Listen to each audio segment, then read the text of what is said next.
भगवान जो देता है वो बेहिसाब देता है और एक हम हैं जो नाम भी जपते हैं वो भी गिन-गिन कर।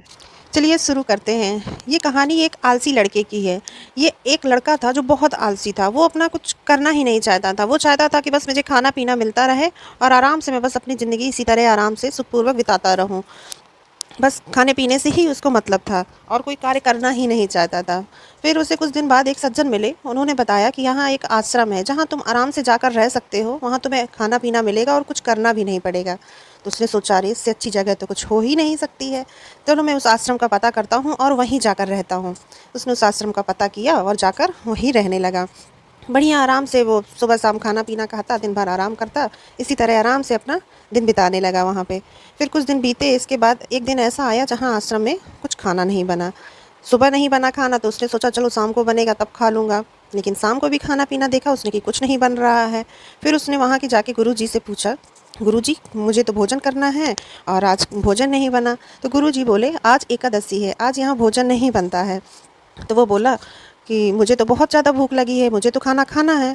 तो गुरुजी बोले कि अगर आपको इतना ही भूख लगी है तो फिर जाइए भंडार गृह से राशन लेके खुद ही बनाइए। तो उसने फिर भंडार गृह गया और राशन लेके जाके खाना पीना बनाने लगा। तो गुरुजी ने उससे ये बात भी कही, खाना लेकिन यहाँ नहीं बनेगा, आपको बाहर जाकर बनाना पड़ेगा और खाना बनने के बाद भगवान का भोग अवश्य लगाना। उसने कहा ठीक है। उसने सामान सब लिया और जाकर नदी किनारे बैठ के खाना बनाने लगा। उसने 2 लोगों का खाना-पीना बनाया, एक भगवान के भोग के लिए, एक अपने लिए। खाना बन गया, फिर इसके बाद बोला आइए प्रभु भोग लगाइए, आइए प्रभु भोग लगाइए। तो भगवान उसकी इन सब बातों को सुन रहे थे। उसने बोला कि आप तो बहुत अच्छा-अच्छा पकवान खाने वाले हैं प्रभु, लेकिन मैंने जो भी रूखा-सूखा बनाया है, आइए और आप भोग लगाइए।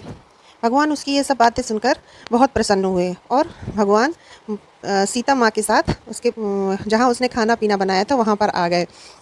प्रभु श्री राम और सीता माँ दोनों आए। उसने कहा प्रभु भोग लगाइए। तो श्री राम और सीता ने उसका भोजन किया और बोले धन्यवाद और इसके बाद चले गए।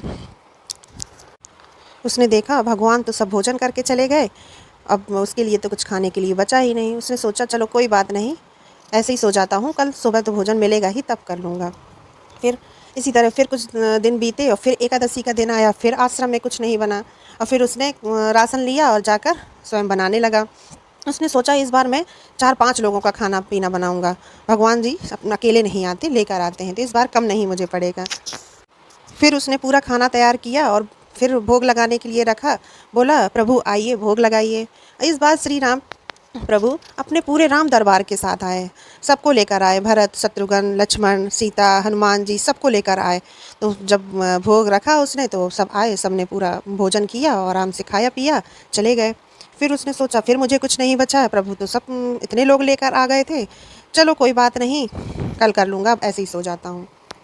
इसी तरह फिर कुछ समय बीता, फिर एकादशी का दिन आया। उसने कहा फिर उसने अपने गुरुजी से कहा गुरुजी इस बार मुझे थोड़ा ज़्यादा राशन दीजिएगा, भगवान सब सारा भोजन कर जाते हैं और इस बार मैं ज़्यादा खाना बनाऊँगा। तो गुरुजी बोले क्या है ये, ऐसे कैसे सारा भोजन कर जाते हैं भगवान। तो गुरुजी ने सोचा अरे ये पागल है, कुछ भी बोलता है, चलो मैं चल के देखता हूँ कौन आता है और तुम्हारा कौन भोग खा के जाता है। तो उसने बोला चलिए गुरुजी आप देखिएगा चुपके, भगवान आते हैं पूरे राम दरबार के साथ, माता सीता के साथ और भोजन करते हैं। तो गुरुजी गए और पीछे पेड़ के पीछे छिपकर ये सब देखने लगे। उसने सारा राशन रखा और प्रभु को आवाज़ लगाने लगा, प्रभु आइए भोग लगाइए। तो गुरुजी ने सोचा कि इसने तो अभी कुछ बनाया नहीं और ऐसे ही आवाज़ लगा रहा है। गुरुजी छिपकर वहाँ पर सब कुछ ये सब देख रहे थे। उन्होंने सोचा भोजन तो इसने बनाया नहीं और बस भगवान को बुलाने लगा। गुरुजी ने सोचा चलो वहीं चलकर देखते हैं कि आखिर ये कर क्या रहा है।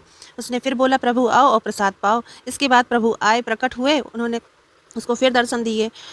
तो वो बोला, आलसी व्यक्ति भगवान से बोला भगवान मैंने भोजन इसलिए नहीं बनाया कि आप पता नहीं कितने लोग आ जाते हैं, आप बताइए कि कितने लोग हैं, उसी हिसाब से मैं खाना बनाऊँगा। तो भगवान उसकी इस सरलता से बहुत ज़्यादा प्रसन्न हुए और उस व्यक्ति ने बोला कि भगवान मेरे गुरुजी भी यही हैं और गुरुजी मेरी बात का विश्वास नहीं करते कि आप मेरा भोग लगाने के लिए आते हैं, आप उन्हें बताइए। तो गुरुजी से उसने बोला गुरुजी देखिए भगवान आए हैं और ये मेरा भोग लगाएंगे। गुरुजी बोले मुझे तो यहाँ कोई नहीं दिख रहा है। तो उस व्यक्ति ने बोला भगवान मेरे गुरुजी को भी दर्शन दीजिए। तो भगवान ने बोला जो सरलता तुम में है वो गुरुजी में नहीं है। यह बात उस व्यक्ति ने अपने गुरुजी से कही कि तो गुरुजी बोले, सही कहा, सरलता जीवन में बहुत ज़रूरी है। इसके बाद भगवान ने गुरुजी को भी दर्शन दिए। यह कहानी हमें यह सिखाती है कि जीवन में सरलता बहुत ही ज़्यादा ज़रूरी है। सरल बनने से ही हम बहुत ज़्यादा आगे जाते हैं। खुद मुस्कुराते हैं और दूसरों को भी ऐसा दूसरों के लिए भी ऐसा करते हैं कि वो भी मुस्कुराएँ। इसलिए हमारे जीवन में सरलता बहुत ज़रूरी है। हमें हमेशा सरल रहना चाहिए। अगर आपको इस कहानी से ज़रूर कुछ सीखने को मिला हो तो कमेंट बॉक्स में ज़रूर बताएँ और वीडियो को लाइक करें, शेयर करें। Thank you.